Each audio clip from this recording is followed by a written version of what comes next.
106 number page तक पढ़ चुके हैं।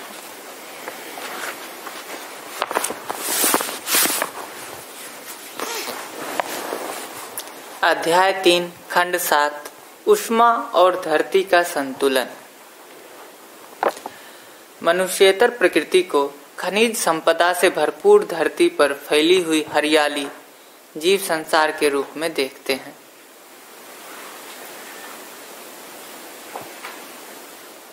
यह धरती पहाड़, जंगल, नदी, नाला, जीव जानवर से संपन्न है। संपन्नता का अर्थ है इस धरती पर ये सब विद्यमान है ही। धरती अपने में खनिजों को ठोस और विरल के रूप में समाई हुई है और इस पर फैली हुई रसायन संसार ठोस, तरल, विरल के रूप में होना देखने को मिल रहा है। ठोस रूप में बहुत सी वस्तुएं अपने को देखने को मिलती ही हैं, जैसे शरीर में बनी हुई हड्डियां ठोस रूप में रहती ही हैं। ऐसी वस्तुएं ठोस होने के पूर्व तरल रूप में रहती ही है। रसायन द्रव ऊष्मा संयोग से विघटन विधि से संयोजित होकर विरल रूप में विद्यमान रहती है। इसका मतलब ऊष्मा विधि से वस्तु फैलना शुरू करता है। किसी ठोस वस्तु में ऊष्मा को प्रवेशित कराया जाए तब वह वस्तु अपने निश्चित आयतन स्वरूप से अधिक जगह में फैलने लगता है। यह तब तक फैलता है जब तक तरल हो जाए, विरल हो जाए। ऊष्मा को हम इस विधि से पहचानते हैं कि वस्तु जलकर या जलाकर जो प्रभाव होता है इसे हम ऊष्मा नाम दे रहे हैं। इसके दूसरे विधि से ऐसे पहचान पा रहे हैं वस्तु जो ज्यादा आवेशित हो गई वह सदा उष्मित होती है, अर्थात उसका ताप बढ़ जाता है। ताप को पहचानने वाला आदमी है। अन्य प्रकृति ताप से प्रभावित होते हैं। मानव को अलग करके ताप को मापदंड में पहचानना नहीं होता। ताप को प्रयोगों में प्रयोजित कर फल परिणामों को आकलित कर पाना मानव से ही संपन्न होता है, अर्थात मानव ही संपादित करता है। पहचानना जड़ चैतन्य प्रकृति दोनों में होता है, जबकि जानना मानना केवल चैतन्य प्रकृति में ही होता है। मानव जड़ चैतन्य के संयुक्त रूप में होते हुए जानने मानने की क्षमता से युक्त है। मूल मुद्दे में पहचानना भी एक क्रिया है। एक पदार्थ दूसरे के लिए ताप को परावर्तित करते हैं। अपने में से ताप को जो व्यक्त करते हैं उसके आसपास के अणु परमाणु ताप को स्वीकारते हैं। इसे हम पहचानना कह रहे हैं। फलस्वरूप परिणतियां हो जाती हैं। जैसे लोहे को पिघलने के लिए जितने भी ऊष्मा को नियोजित किया जाता है उसको लोहा स्वीकारता है। लोहे का अणु परमाणु स्वीकार करता है, फलस्वरूप पिघलता है। इस क्रिया को हम मानव ऐसी व्याख्या करते हैं, पहचान लेता है, निर्वाह करता है, तभी पिघलता है।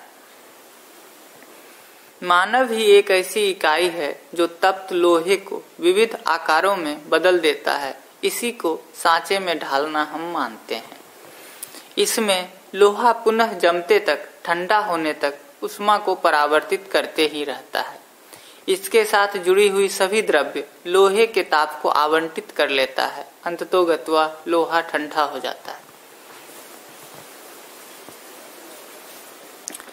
ताप उद्दीप्त करने के प्रयास से, अर्थात ताप को प्रकट करने और बढ़ाने की क्रिया में एक जलने वाला और एक जलाने वाले का संयोग रहता ही है। जैसे कोयला जलने वाला है, हवा जलाता रहता है। इसके मूल में जाए तो कोयले को आरंभिक रूप में जलाने के लिए कोई न कोई जलने वाला जलाने वाला के रूप में होता है, जैसे जलता हुआ आग। इन विधियों से चलकर कोयला, लकड़ी, प्राकृतिक गैस, पेट्रोलियम गैस अथवा विकरणीय प्रक्रिया से ताप उद्दीपन क्रिया को मानव संपादित करता हुआ देखने को मिलता है। साथ में विस्फोटक द्रव्यों की पहचान, उसका संयोजन और दबाव विधि से तापोद्दीपन होता हुआ भी देखने को मिल रहा है। ऐसे ताप को नियोजित कर मानव आवश्यक प्रयोजनों को सिद्ध करते ही हैं। जैसे पानी गर्म करना, खाना बनाना, कमरा गर्म करना, दवाई को सुखाना आदि। इसी प्रकार अनेक क्रियाओं को ताप संयोजन से, नियंत्रण से संपादित करता ही है। यह मानव परंपरा में अभ्यस्त हो चुकी है।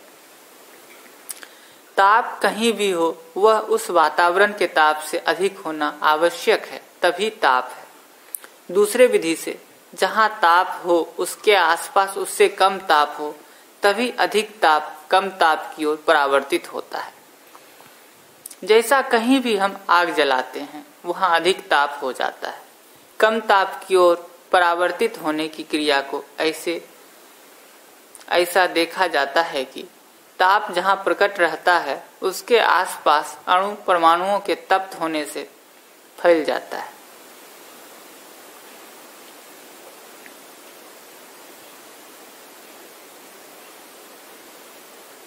कम ताप की ओर परावर्तित होने की क्रिया को ऐसा देखा जाता है कि ताप जहाँ प्रकट रहता है, उसके आसपास के अणु परमाणुओं के तप्त होने से फैल जाता है।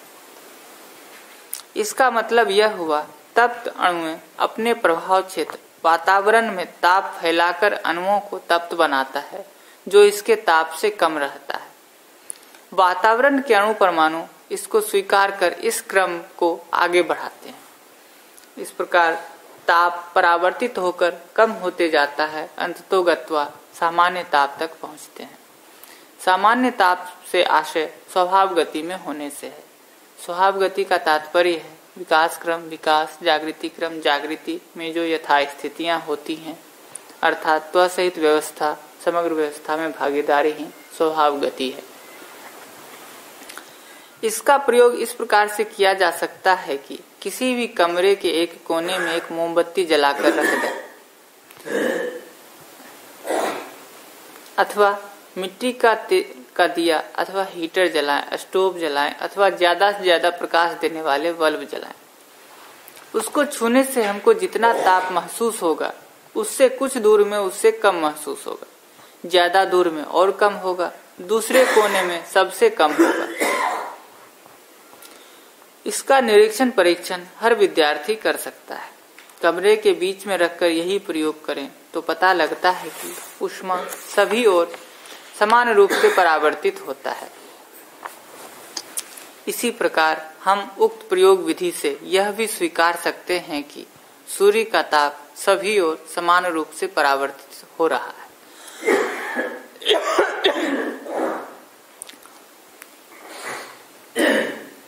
सूर्य बिंब से परावर्तित ताप धरती को छूता है सूर्य की ससमुखता में। इसके साथ यह भी समझ में आता है कि धरती घूमते हुए जो भाग सूर्य के सम्मुख रहता है, वह तप्त होता है। इसी कारणवश सूर्योदय और अस्त होता है। अस्त होते समय भी न्यूनतम ताप धरती को स्पर्श किए रहता है। इन दोनों के मध्यांश में बीच में अधिकतम ताप स्पर्श किए रहता है। इसको हर व्यक्ति परीक्षण निरीक्षण कर सकता है। धरती के घूर्णन गतिवश ही सूर्य के सम्मुख विमुख होने का विन्यास स्पष्ट होता है। इसी घूर्णन गति के नर्तन के समान में होने वाली कंपनात्मक गति ही सूर्य के चारों ओर वर्तुलात्मक गति में प्रमाणित होने का स्वरूप है।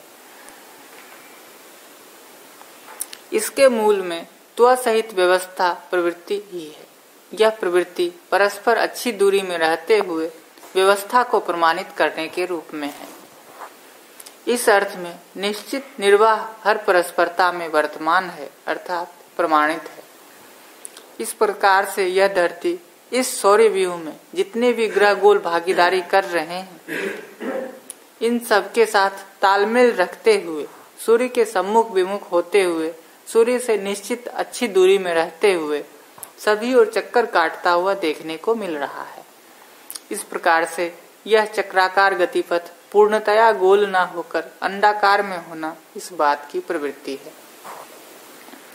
अंततः इस धरती पर विकास क्रम विकास, जागृति क्रम जागृति प्रमाणित होना ही आशय है। इस आशय को कैसे हम मानव समझें? उक्त मुद्दे को इस प्रकार समझना बन जाता है कि इस धरती पर चारों अवस्थाएं प्रकाशित हैं। जो थी नहीं वह होती नहीं। इस तथ्य को विश्लेषित करने पर पता लगता है कि इन चारों अवस्थाओं की मूल प्रवृत्ति पदार्थावस्था में समाहित रहा है।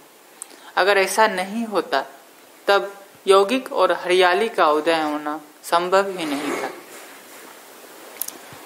जबकि इस धरती पर यौगिक क्रिया संपादित हो चुकी है, हरियालियां फैल चुकी हैं। इसी के साथ साथ भुनगी कीड़े से लेकर अनेक पशु पक्षी जीव जानवरों का प्रगटन व परंपरा स्थापित हो चुकी है। इतना ही नहीं, मानव शरीर परंपरा भी स्थापित हो चुकी है। इनमें से किसी को नकारने का कोई तर्क या स्थिति मानव के पास नहीं है। दूसरा, मानव का हैसियत यही है कि मानव है का अध्ययन करता है। चारों अवस्थाएं मनुष्य के लिए अध्ययन करने की वस्तु है। अध्ययन करने में हमें इस तथ्य का सूत्र मिलता है कि धरती में ऋतुक्रम व्यवस्था से ही अथवा प्रभाव से ही, पूरकता से ही, भौतिक क्रिया व्यवस्था से ही रासायनिक क्रिया व्यवस्था का प्रकटन इस धरती पर हो चुका है। इसी क्रम में से चारों अवस्थाओं की रचनाएं सुस्पष्ट हो चुकी है। सभी खनिज भी ठोस रूप में ही अपने अपने प्रजाति के अणु रचना अथवा मिश्रित रचना के रूप में प्रस्तुत है।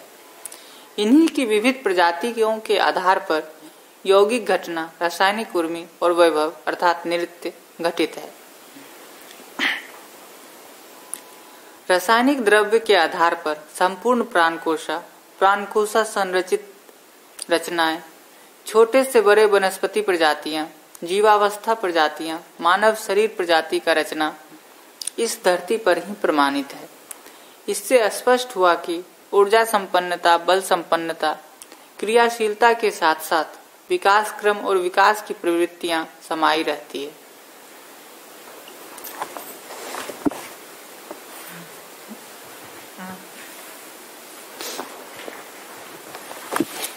जीवन विकसित पद में होना पहले स्पष्ट किया जा चुका है। यह गठनपूर्ण पद को प्राप्त किया रहता है।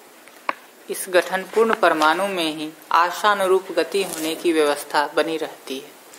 यह स्वयं स्फूर्त है कि ऐसा आशानुरूप गति रहने वाला जीवन आशावश किसी न किसी जीवावस्था अथवा ज्ञानावस्था के शरीरों को संचालित करता है।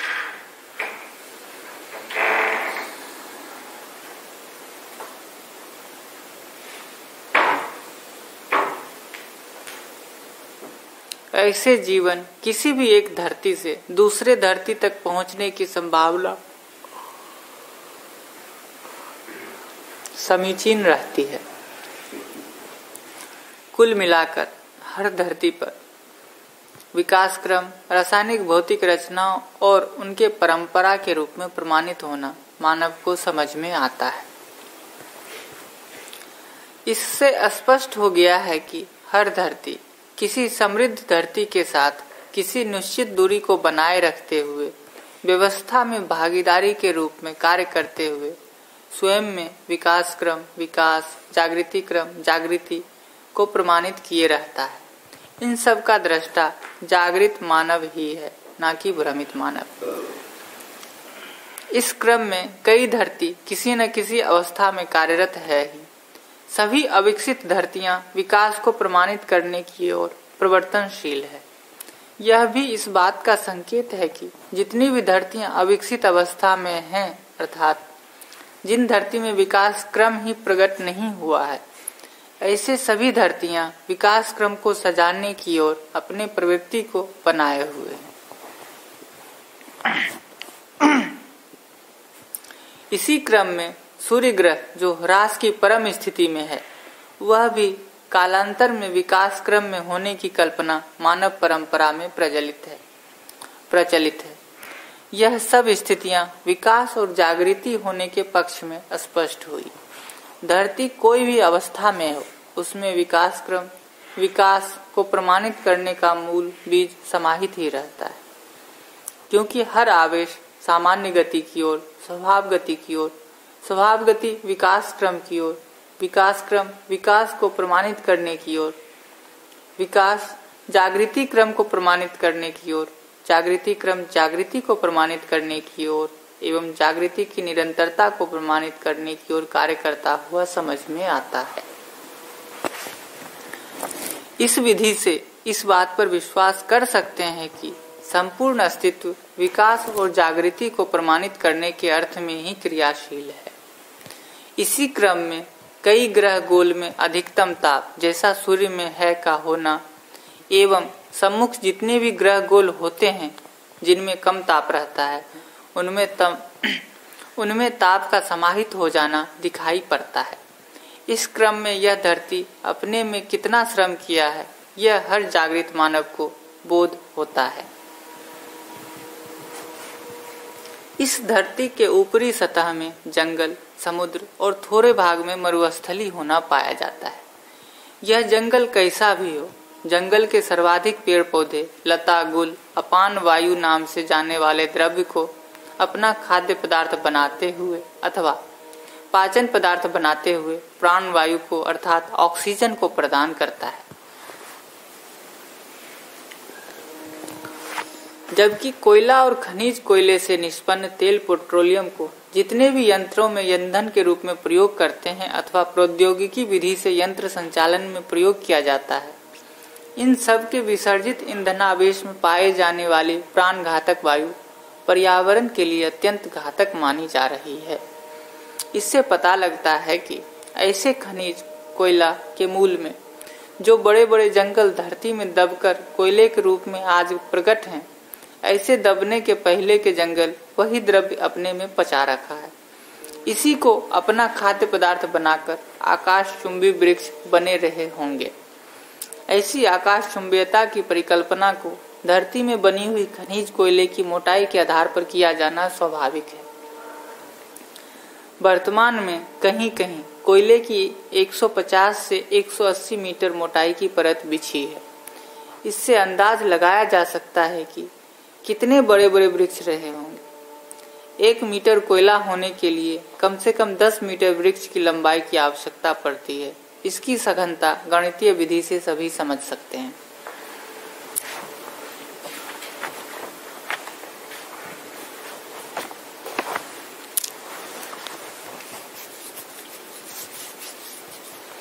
इस प्रकार अथक कोयला बनाने के लिए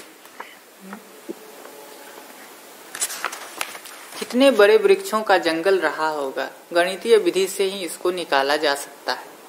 सामान्य परिकल्पना में समाना ही बहुत मुश्किल है। परिकल्पना में यही लाया जा सकता है कि आकाशचुंबी सघन जंगल रहे होंगे। ऐसे जंगल भूमि के अंदर दबकर सैकड़ों हजारों वर्षों में कोयला हुआ होगा। वही जंगल प्राण घातक वायु को पचाता रहा होगा। अब वही कार्बन मोनोऑक्साइड को पैदा करता है। अभी पौधे कार्बन डाइऑक्साइड पचाते हैं, ऑक्सीजन को पैदा करते हैं। यह सभी ज्ञानियों विज्ञानियों को विदित हो चुकी है। इस बात का जिक्र यहाँ इसलिए कर रहे हैं कि इस धरती के लिए इसका प्रयोजन क्या है।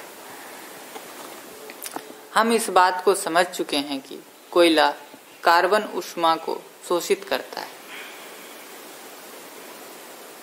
हम इस बात को समझ चुके हैं कि कोयला कार्बन ऊष्मा को शोषित करता है, वातावरणीय ऊष्मा को अपने में ज्यादा से ज्यादा समा लेता है। इसका प्रयोग इस प्रकार कर सकते हैं कि एक समान स्थली में कोयले को पोते एक दूसरे समान स्थली में सफेद को पोत दे। कड़ी धूप के समय कोयला जहाँ पोता रहता है वहाँ पैर रखने से गर्म लगता है, सफेद जहाँ पोता रहता है वहीं कम गर्म लगता है। इन दोनों के बीच की स्थितियों को भी अन्य जगहों में देखा जा सकता है। इससे यह पता लगता है कि कोयला ज्यादा से ज्यादा ताप को अपने में पचा लेता है, धीरे धीरे वितरित करता है। इस प्रमाण से हमें यह समझ में आता है कि इस धरती पर पहुंचने वाली ब्रह्मांडीय ऊष्मा, उसमें सबसे अधिक सूर्य ऊष्मा इस धरती पर पचाने की आवश्यकता रहे, क्योंकि धरती अपने ऊष्मा संतुलन को बनाए रखने के उपरांत ही धरती के सतह पर हरियाली सुरक्षित रही। हरियाली सुरक्षित रहने के उपरांत ही कृमि, कीट, जीव, जानवरों का प्रकटन, उसके उपरांत ही मानव का प्रकटन होना क्रमिक रचना वैभव के रूप में हम मानव को समझ में आता है।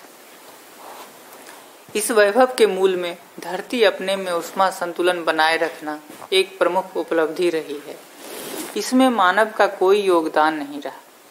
इसी कोयले में समाहित तेल ही धरती में खनिज द्रव्यों के साथ परिपक्व होकर खनिज तेल के रूप में उपलब्ध हुआ है। इसका भी संरक्षण धरती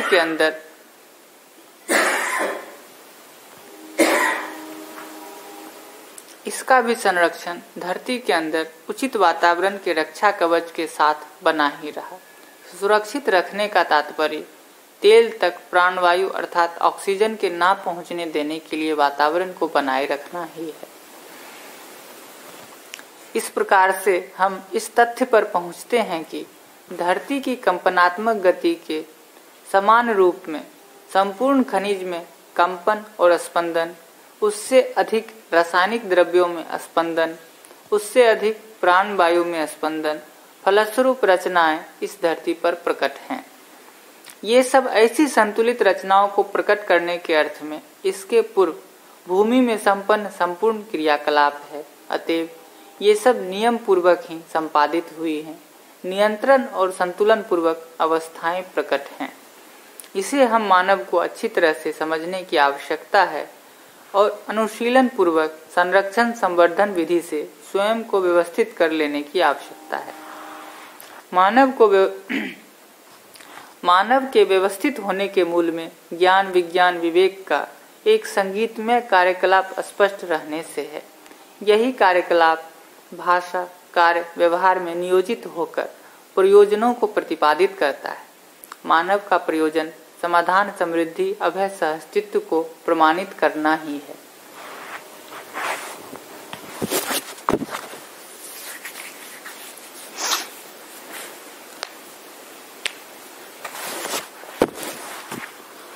इस क्रम में मानव अपने तर्क से ऐसा सोचता है, सूर्य विकसित होने पर धरती के लिए ऊष्मा कहाँ से मिलेगा?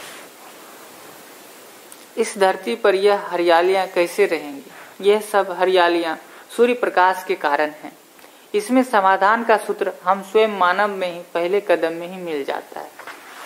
मानव देह की निश्चित ऊष्मा विधि बनी हुई है। उसे हम अपने मापदंड के अनुसार 98 से 99 डिग्री फ़ारेनहाइट रखते हैं। मापदंड का नाम थर्मामीटर माना जा रहा है।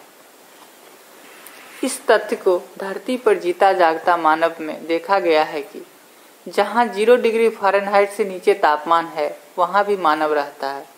वहाँ के मानव शरीर के तापमान भी उसी सामान्य तापमान के रूप में नापा जाता है। इस धरती पर 120 डिग्री फ़ारेनहाइट से अधिक ताप प्रभावित है, वहाँ भी मानव शरीर का वही सामान्य तापमान मापा जा रहा है। तभी मानव को स्वस्थ कहा जा रहा है। वातावरण के अनुसार ताप यदि बदल जाता है तो रोगी कहलाता है अथवा मर गया कहा जाता है। इस प्रमाण के आधार पर धरती का स्वास्थ्य भी विचार किया जा सकता है। धरती के वातावरण में जो ब्रह्मांडीय किरण और ताप परावर्तित होकर धरती को स्पर्श करता है, इससे धरती का तापमान न बढ़ने न घटने के लिए ताप पाचन व्यवस्था को धरती अपने स्वयं में से संतुलन बनाए रखना पहले वर्णित हो चुकी है। यह कोयले के परत के रूप में धरती में समाई हुई है। मानव अपने अविवेकवश और प्रलोभनवश धरती का पेट फाड़ दिया, कोयले को निकाल लिया, धरती तापग्रस्त हो गई। कोई भी विज्ञानी और प्रौद्योगिकी संसार इस जिम्मेदारी को स्वीकारने को तैयार नहीं है। इसका उपचार दरकिनार रहा। इस विधि से हम कहाँ पहुँचेंगे? क्या हो सकता है?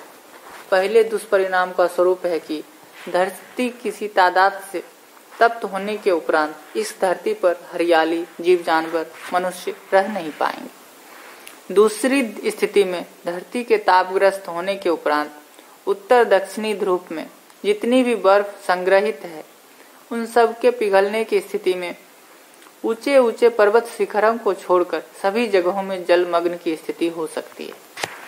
ऐसी स्थिति में मनुष्य की क्या हालत हो सकती है, सभी सोच सकते हैं। तीसरे दुष्परिणाम की स्थिति यह भी हो सकती है कि इस धरती पर जब कभी पानी के रूप में यौगिक क्रिया संपादित हुआ, तब एक जलाने वाले द्रव्य के सहज रूप में जुड़ने की स्थिति बनी ही होगी। उस समय जलाने वाले उपद्रव्य दोनों को सामान्य बनाए रखने के लिए एकमात्र ब्रह्मांडीय किरण ही उपाय दे रहा है। ऐसे ब्रह्मांडीय किरण बनाम विकरण और विकरणीयता के संसार को आज का मानव पहचान चुका है। इस बात को ध्यान में रखने पर निम्न वर्णित कल्पना ध्यान में आती है, भले ही उक्त घटना घटित ना हो। आज हम अपने ही अविवेक और प्रलोभनवश धरती को तापग्रस्त करते जा रहे हैं। परिणाम में धरती की सुरक्षा की संभावना न्यून हो गई है। प्राणवायु की मात्राएं स्नेह घटने लगी हैं। प्राणवायु विरोधी द्रव्य बढ़ने लगा है। इसी को हम प्रदूषण कह रहे हैं। ऐसी स्थिति में ब्रह्मांडीय किरण जो पानी बनने के लिए संयोजक रहा है, ऐसे प्रदूषण के संयोजनवश इसके विपरीत घटना का कारण पानी के विघटन का कारण बन सकता है। ऐसी स्थिति में मानव का क्या हाल होगा? इस भीषण दुर्घटना का धरती के छाती पर हम जितने भी विज्ञानी कहलाते हैं, प्रौद्योगिकी संस्कार के कर्णधार कहलाते हैं, क्या इनके पास इसका कोई उत्तर है? इस बात का उत्तर देने वाला कोई दिखता नहीं, क्योंकि जिम्मेदारी कोई स्वीकारता नहीं। यही इसका गवाही है। जिम्मेदारी स्वीकारने में परेशानी है, क्योंकि व्यक्ति प्रायश्चित के लिए उत्तरदायी हो जाता है। इसलिए इसके सुधार के लिए प्रयास ही एकमात्र कर्तव्य लगता है। इसकी औचित्यता अधिकाधिक लोगों को स्वीकार होता है। चौथी विपदा धरती के तापग्रस्त होने के आधार पर धरती के चुंबकीय प्रभाव क्षेत्र का विचलित हो जाना है। इस धरती में उत्तर और दक्षिणी ध्रुव के बीच स्वयं स्फूर्त विधि से चुंबकीय धारा अथवा चुंबकीय प्रभाव क्षेत्र बना हुआ है। इस बात को भी स्वीकारा गया है। इसी आधार पर दिशा सूचक यंत्र तंत्र बनाकर प्रयोग कर चुके हैं। इस विधि से जो ध्रुव से ध्रुव अपनी संबद्धता को बनाए रखा है, इसके आधार पर ही धरती के ठोस होने का अविरल कार्य संपादित होता रहा। इससे धरती के परत से परत ऊष्मा संग्रहण, पाचन, संतुलिनीकरण संपादित होती रही। इससे धरती का स्वास्थ्य ताप के रूप में संतुलित रहने की व्यवस्था बनी रही है। अभी धरती के असंतुलित होने की घोषणा तो मानव करता है, किंतु इसके दायित्व को स्वीकारता नहीं। इसलिए उपायों को खोजना बनता नहीं, फलस्वरूप निराकरण होना बनता नहीं। इस क्रम में आगे और धरती में ताप बढ़ने की संभावना को स्वीकारा जा रहा है। यह इस बात के लिए आगाह करता है, ध्रुव से ध्रुव तक संबद्ध चुंबकीय धारा किसी ताप तक पहुंचने के बाद विचलित हो सकती है। इससे यह धरती अपने में ठोस होने के स्थान पर बिखरने लग जाना स्वाभाविक है। यह बिखर जाने के बाद धूल के रूप में मानव की कल्पना में आता है। उसके उपरांत मानव कहाँ रहेगा? जीव जानवर कहाँ रहेंगे? हरियाली कहाँ रहेगी? पानी कहाँ रहेगा? पानी की आवर्तनशीलता की व्यवस्था कहाँ रहेगा? ये सब विलोम घटनाएं मानव के मानस को काफी घायल करने की स्थिति में तो है। इसके उपचार का उपक्रम यही है कि कोयले और खनिज तेल से जो काम होना है उसका विकल्प पहचानना होगा। कोयला और खनिज तेल के प्रयोग को रोक देना ही एकमात्र उपाय है।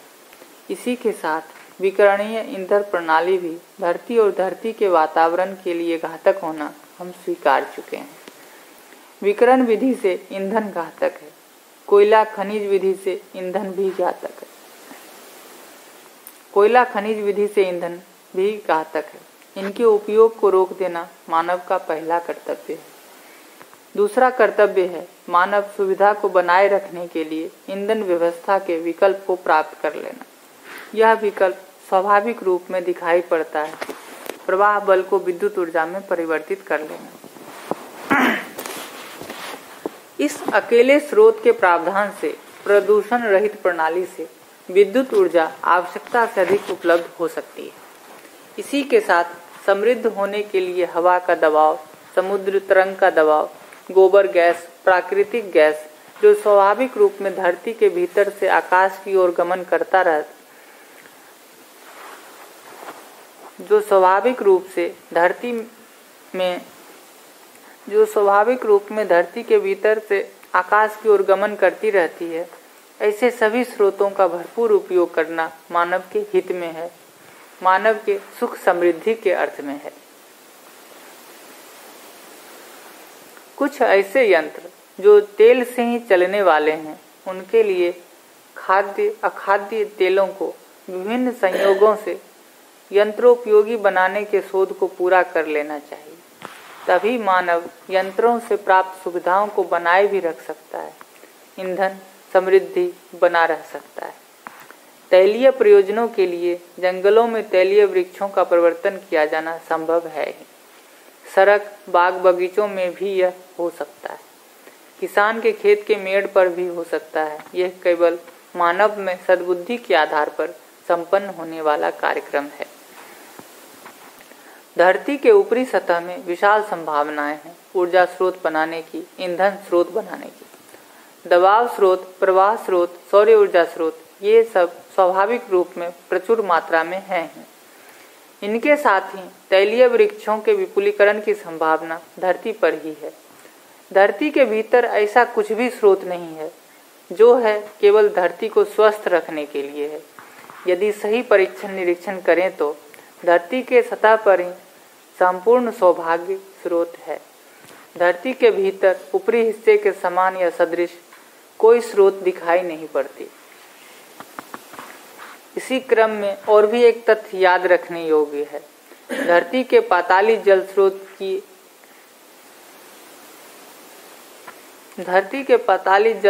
की ओर दृष्टि गई। कुल 25-30 वर्ष में ही सर्वाधिक जगह में पाताली जल स्रोत क्षीण हो गया। फलस्वरूप ऊपरी जल स्रोत सूख गया, तालाब बावड़ी सूख गए। मनुष्य बर्बादी की ओर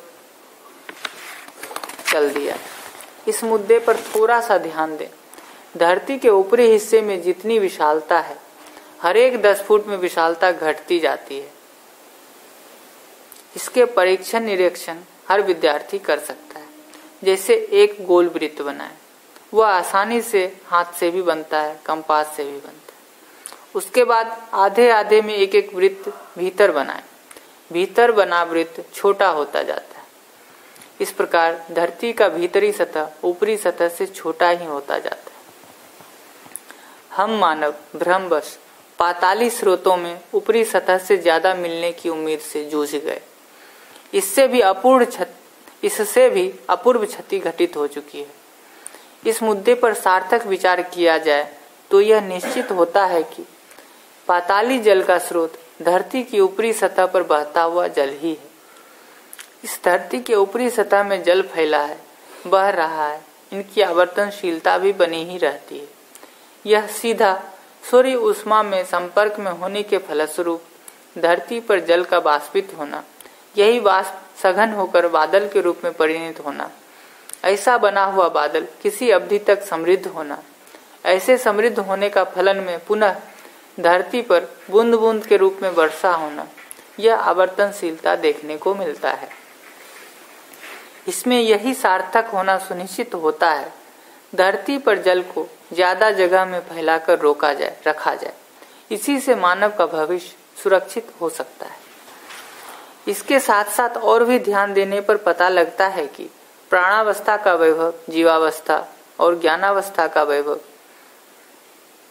कार्यकलाप, कार्य व्यवहार की शुभ स्थली धरती के ऊपरी सतह पर ही प्रमाणित है। ये तीनों अवस्थाएं धरती के भीतर कहीं भी वैभवित नहीं हो पाती।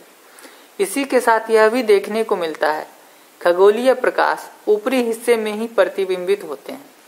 धरती अपारदर्शी होने के आधार पर खगोलीय प्रकाश धरती में पारगामी होना संभव नहीं है। इन सभी तथ्यों पर मानव को ही ध्यान देना आवश्यक है, क्योंकि मानव ही धरती के भीतरी हिस्से में हस्तक्षेप किया है। इसका परिणाम अशुभ हो चुका है, इसका स्पष्टीकरण हो चुका है। मनुष्य शुभ ही चाहता है। शुभ सूत्र और व्याख्या में पारंगत होने की आवश्यकता है। ऐसे शुभ सूत्र और व्याख्या अथवा सर्व शुभ सूत्र और व्याख्या के आधार पर सहअस्तित्व विधि अर्थात नियम, नियंत्रण, संतुलन, न्याय, धर्म, सत्य पूर्वक समाधान, समृद्धि, अभय सहअस्तित्व को प्रमाणित करता हुआ जीता है। सार्वभौमता शुभ का सूत्र और व्याख्या है। इस बात को हम अच्छी तरह समझ चुके हैं, पहले व्याख्या कर चुके हैं। अखंडता सूत्र है, सार्वभौमता व्याख्या है। इसका धारक वाहक मानव ही है। यही जागृति का प्रमाण है, सौभाग्य का वैभव है, यही मानव की चाहत भी है। इसलिए सभी अनुचित, अनावश्यक, अनर्थ प्रवृत्तियां, कार्य व्यवहार, विन्यास मानव के द्वारा भ्रमवश घटित हो चुकी, उसे सुधार लेना ही मानव का सम्मान है, साथ में सौभाग्य है।